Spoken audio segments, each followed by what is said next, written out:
Hey everybody, welcome back. Finally talking about some ISO 8, but specifically the basics behind it. We're not going to go too depth into teams and who needs to be this and who needs to be that, but we're going to really talk about how this works, some basics behind it, things that you need to understand, and as always, we're going to have a great reference infographic for you to always refer to, okay?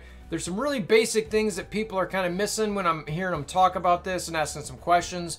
We've been working on this for a few days, trying to figure out how to get this out to everybody. And you know what, we're like, you know what, let's do this real high level, some basic stuff so people can understand exactly what we got going here, okay?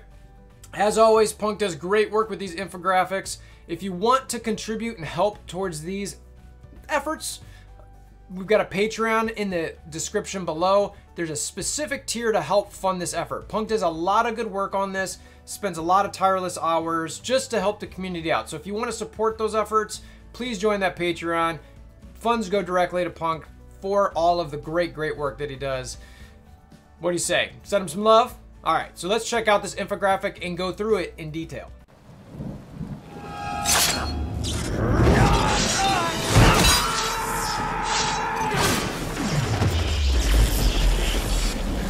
Bring me Wolverthor! Alright, first I want to throw the infographic up there. You will see it. It's our standard type of format, and the way we've put this together is it starts from the top and works its way down so you understand the different aspects of this thing.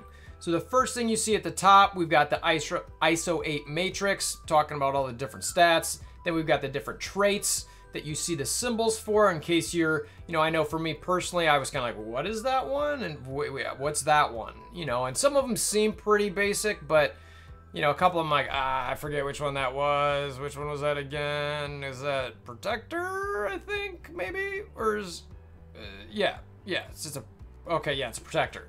And then it goes through the different classes, which we list out the abilities that you gain per level, so that way everything's in one spot. So if you want to do a real deep analysis and just, you know, you don't want to jump back between, you know, different levels in games or to different classes in games, we've got everything right there. And I'm going to go through a very high level of that in a second, but I wanted to show you kind of this overall graphic next, or first rather. So again, it goes through the Striker, Fortifier, Healer, Skirmisher, and Raider. Again, the detail behind it, and then I'll do a high level approach so you can conceptually understand what each one of those are.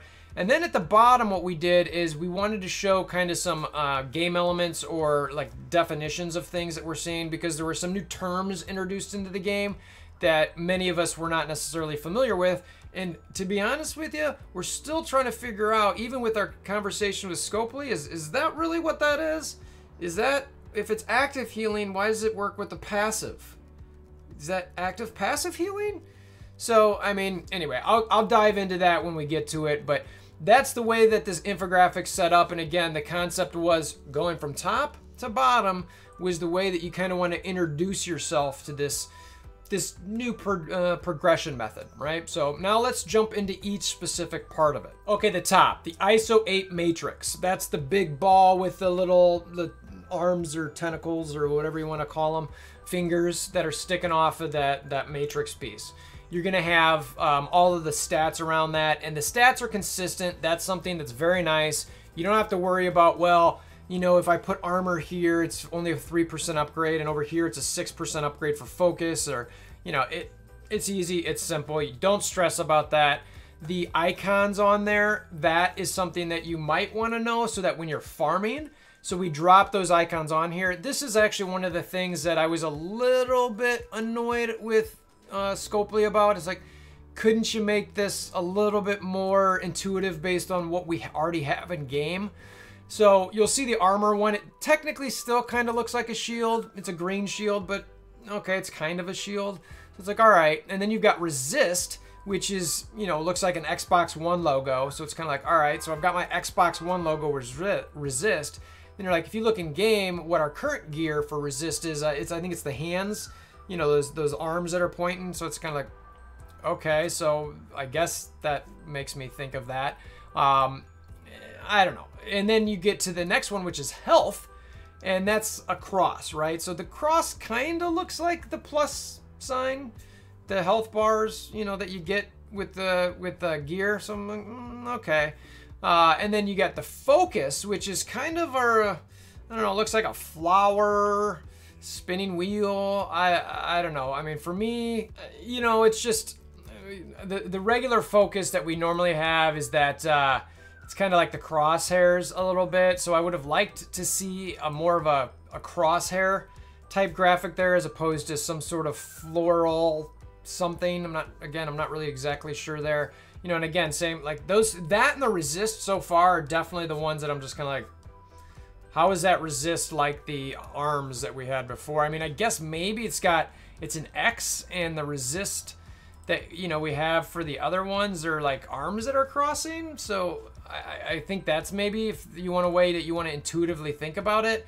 I personally didn't think of that, you know, but I maybe that's at the base of what they're trying to do. And then same thing with the focus, is that it was a crosshair, but this has got, anyway, they're different.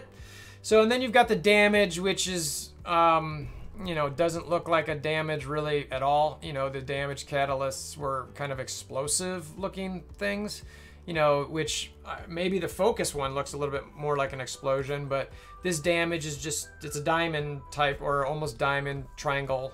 It's not a diamond, but anyway, it's some sort of triangle within a triangle, and it's kind of like, okay, so that's damage, right?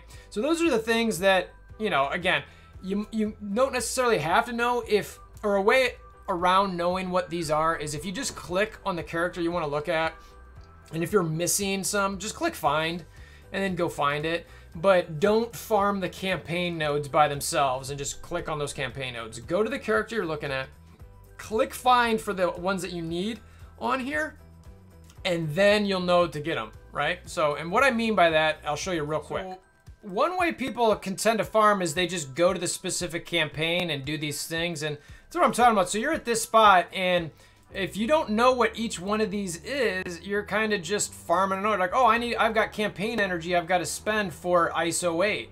You know, if you come here and you just auto this, it's like, well, do I even need whatever that is? Do I need whatever that is? It's like, okay, so you could incorrectly farm what you might not even need. And it's like, all right, so that's not the right, don't come to the campaign and farm based on these specific nodes.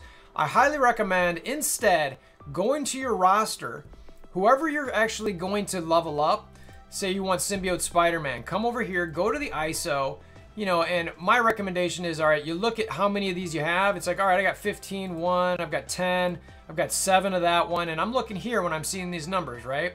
Looking at the first one, even though I have this one here, I'm still looking here to see how many I have in the level 1. I've got 4 of that one and 5 of that one. So I'll go back to the floor and it'll say Brawler Focus right up here, okay? It says Brawler Focus. That was the one I need the most on. I click find and it should give me exactly where I need to go to, okay?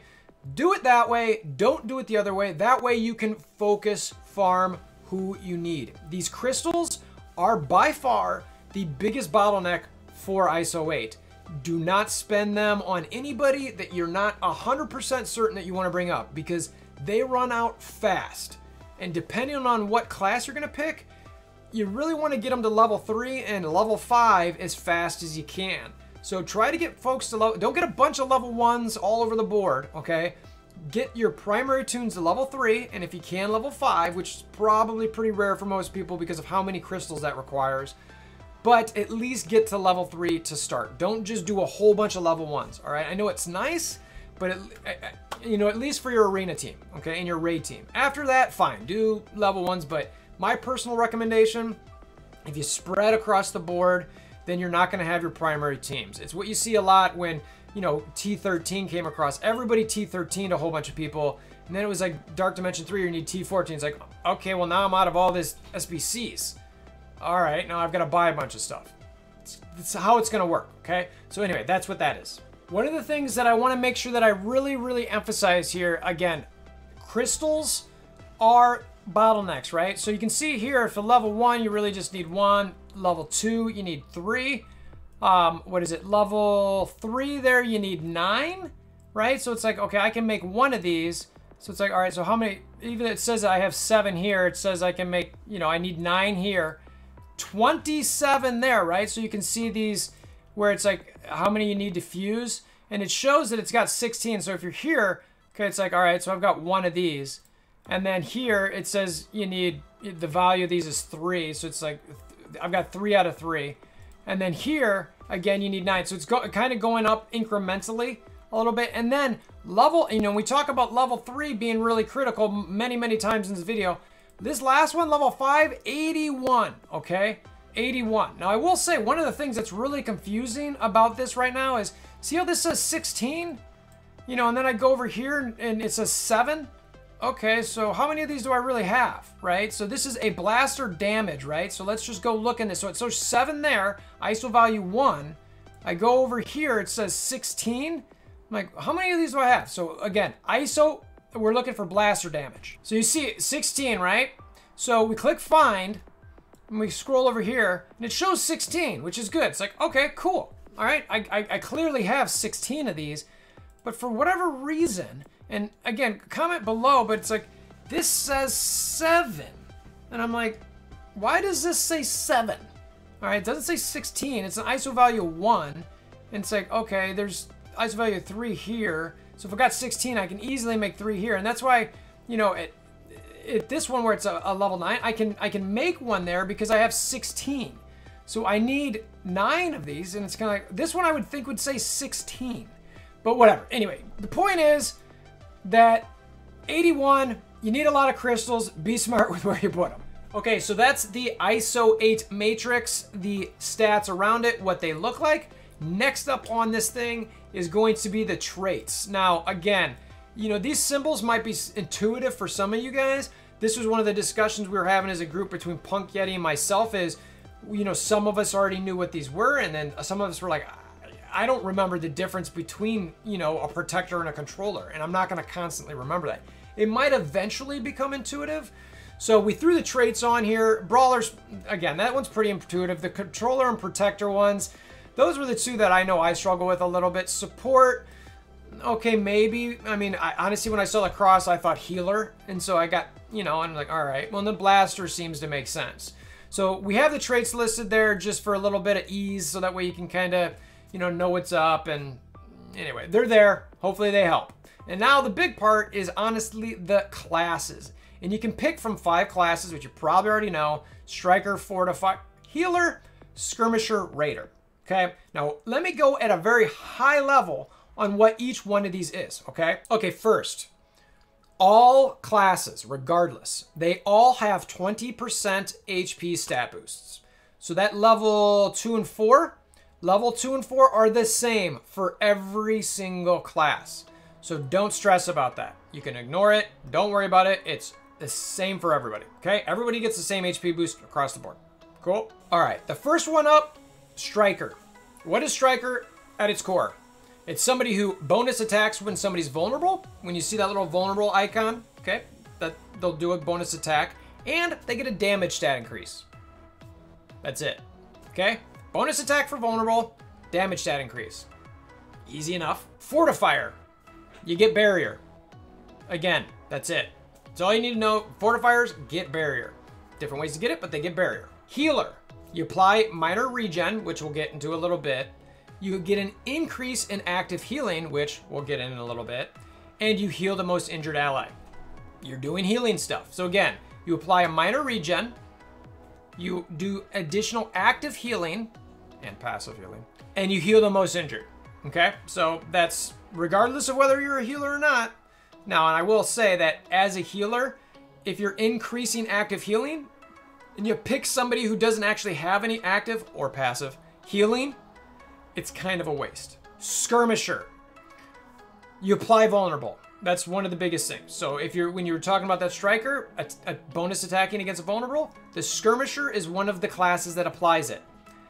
When somebody's vulnerable, the Skirmisher also clears a positive effect, okay? If you have a Skirmisher followed up by a Skirmisher, that means you're clearing positive effects, okay? So you apply vulnerable, when vulnerable clears positive effects, and at level 5, this was a text correction, but apparently it was already there, you also gain a 50% focus increase, which is actually really, really nice. I was kind of like, okay, that's... So, I mean, you could, vulnerable and clear positive effects aside, somebody you really need to get a high focus on, or somebody who maybe is not landing their debuffs or clearing things, etc., you might want to think about making them a skirmisher and get them to level 5 just for that focus increase. All right, last but not least, the Raider. On crit, that's critical. When somebody crits, they will apply vulnerable. So you want to put this on characters that are likely to crit. So look at their crit rating, look at how often they do it. Ideally, AoEs at crit are the best Raiders in the game, or somebody who can chain attack and crit. Wolverine's special while X-Men. That is a perfect Raider for applying vulnerable only. So if you want to apply vulnerable all over the place, Wolverine and his special, while with one X-Men, he's going to apply vulnerable to everybody he chains to, okay? And then additional with Raider is you also get a crit chance and a crit damage stat increase, all right? So Raiders, on crit, and this is the important part, on crit, they apply vulnerable. So again, make sure you put this on characters that crit a lot or have a guaranteed crit, which would be amazing. Wolverine, already said it. And then for the stat increase, you get crit chance and crit damage stat increase. That's the high level of what these things are. We'll go into the specific levels on the infographic here right after this, but I wanted to give you a very, very macro view on these things, because these are some of the things that, as new things get introduced, sometimes it's really hard to understand what they are and what they mean. And hopefully that helps. Okay, so, and these you can all read in the game, so I'm not gonna elaborate on this a lot. I'm just gonna kind of go through it for those who might not understand some certain things. And again, and actually before I go through these, the terms that we're gonna go through here: vulnerable, ISO bonus attack, active healing, minor regeneration, okay? So those are some of the game elements that we've got on the bottom. I'm gonna touch on those real quick because it's important to understand what those are before reading these. So active healing. At the bottom there, it says all healing that's not from regeneration or health steal redistribute. So for example, Scarlet Witch, Ebony Maw, Phoenix, Minerva, they don't share more enemy health. So that Minerva ultimate, that Ebony Maw ultimate, that Dark Phoenix special, and Scarlet Witch when she does her distribute for the health, those don't give any more HP. It doesn't steal any more HP. That active healing does not work for those abilities. Now, even though it's called active healing, Minerva's passive does gain from this. So you will get more heal on her passive if you make her a healer. Okay, so I know that's not very intuitive. So that's why we have this definition here, that it's really about the healing that's not from regeneration and not from health steal or redistribute. So it doesn't help any regens, it doesn't help any health steal or redistribute, okay? So, you know, that medic passive, it shouldn't help with those regens. If somebody sees something in game differently, please share that. We got this directly from Scopely, okay? That's the way we understand it. That's the way everyone's kind of, you know, in our talks and theory crafting discussions, that's what we're all seeing. If somebody's got something to the otherwise, which tends to be the case sometimes, please share, okay? Minor regen, that's just another regen that will heal for 5% of a character's max HP each turn. They can stack. Pretty simple, it's just a different type of regen. ISO bonus, it's just a new attack from a character based on their basic attack. So depending what their basic attack is, and that's one of the things, if you want to go watch the McMull collaboration that I just did, we talked about this a little bit with symbiotes. If somebody has a basic attack that, say, clears debuffs or rather clears positive effects, you want to take that into account with an ISO bonus, because whatever their basic does, that's what the additional ISO bonus will do as well, but with 50% of the damage. And then vulnerable, a character inflicted with vulnerable has damage increased by 10%. That's one thing that's important to know. It is additive with defense down, and it can stack. So when I say it can stack, I mean the vulnerable can stack. Now, I have not confirmed or seen anybody confirm, like, the more vulnerables you have, that it's 10% increased damage, 20% increased damage, 30% increased damage. Still trying to figure that out. If anybody knows, also please let us know if that actual stack increases the damage increase as well. But we do know that the vulnerable stack, that primarily has to do, at least what we're seeing now, is the additional attacks from your striker types. All right, so jumping back to these classes, again, most of you guys I can read this stuff in game. I'll go through it at a little bit more micro level than what I did a second ago. But your striker, again, enhanced attacks and gaining the extra attack on vulnerables. That level 1, it's really just about on that primary hit. And again, that's important to note. On the primary hit, not adjacent hits, not chain hits. On the primary hit only, you get a ISO bonus attack that's at 50% of your damage. And you're going to clear a vulnerable. And like I mentioned, it's based on the character's basic. You're also getting 5% damage. So if you just, this is what I was talking about earlier, if you just want to put a bunch of level 1s on people, strikers aren't a bad one to get a level 1 on because it gets you that level 1 kind of additional attack. That's not bad. Again, we all know level 2 and level 4 give you more HP, and then as you go from level 3 and 5, you just get additional damage for that ISO bonus attack and additional stat damage as well. So the level 3s and 5 gains are nice. They're not as critical as some of the other ones that we'll see here. Fortifier, you protect yourself with barrier. This is by far the easiest one to understand. I will say that unless you're at level 3 instantly, I would not recommend doing Fortifier because 10,000 barrier on self for spawn is like if somebody sneezes at you, it's gone. So I would recommend at least level 3 if you're going to do this.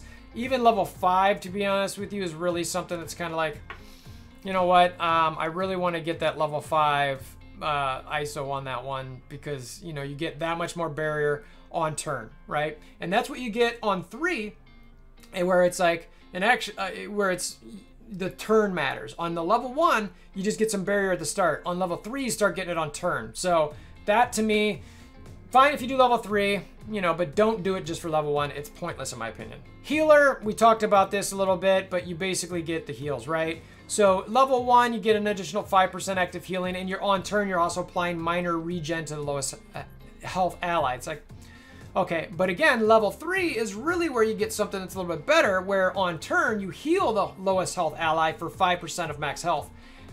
That's, you know, so that way, again, you kind of want to jump to level 3. I'm not into the level 1 stuff.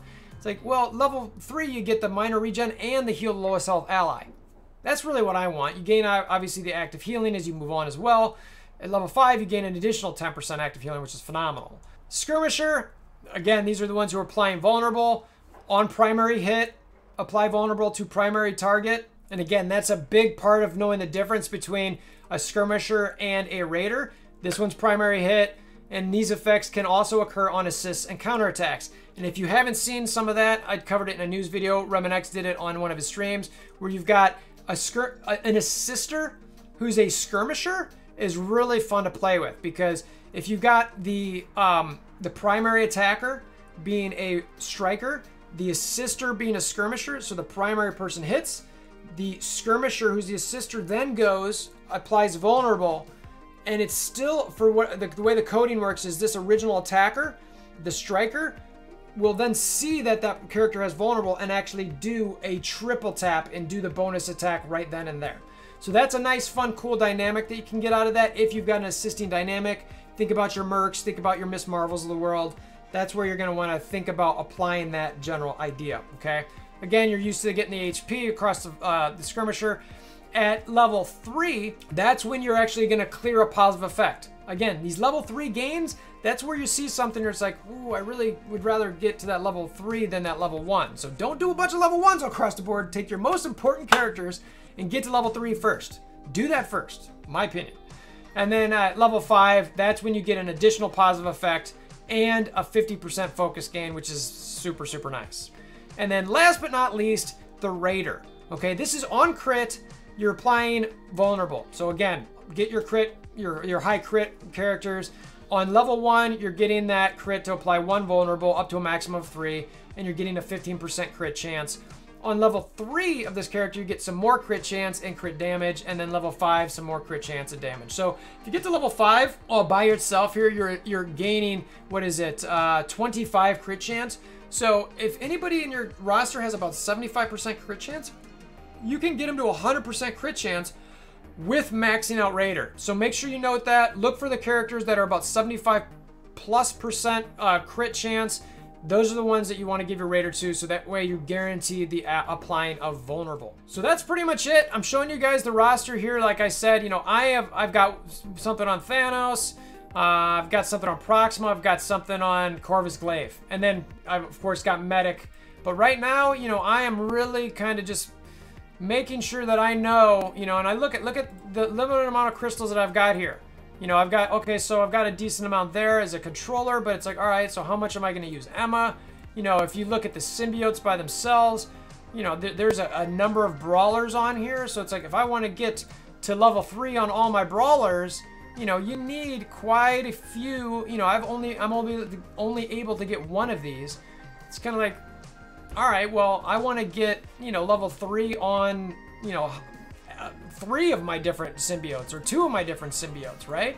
I mean, looking at my symbiote roster here, we got 1 brawler, 2 brawlers, we got a controller, 2 controllers, and a support. So you got 2 brawlers and 2 controllers.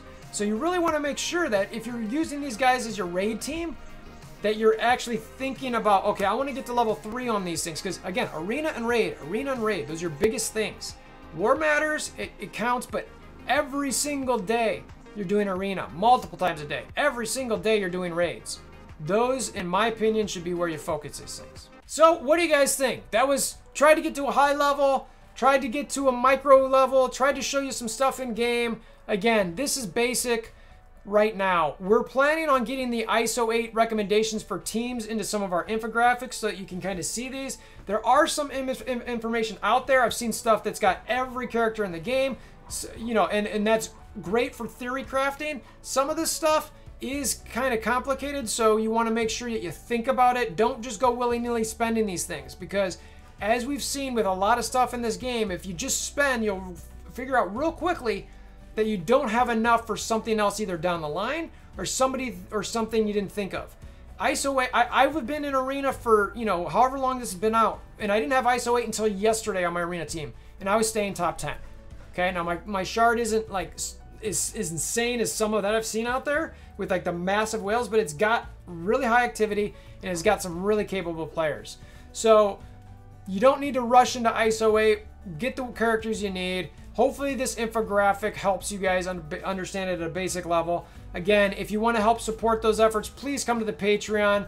Find the specific tier for Punk that will funnel directly to Punk to help fund these efforts, support the great infographics that he puts together. Also, if you want to come chat about these, if there's anything that you think we missed, something that was just way off base, or something that was you just want to say, hey, that was perfect, this is exactly what I thought. If you have a question, the link to the Discord is in the description below as well. Come chat with us. Hammer down that like button, notification bell, subscription button. Share with your alliance mates. I love to include grandma, grandpa, aunts, uncles, cousins, nieces, nephews. Those type of people too. They all want to know. You know they do. Until next time, I hope you have a wonderful day.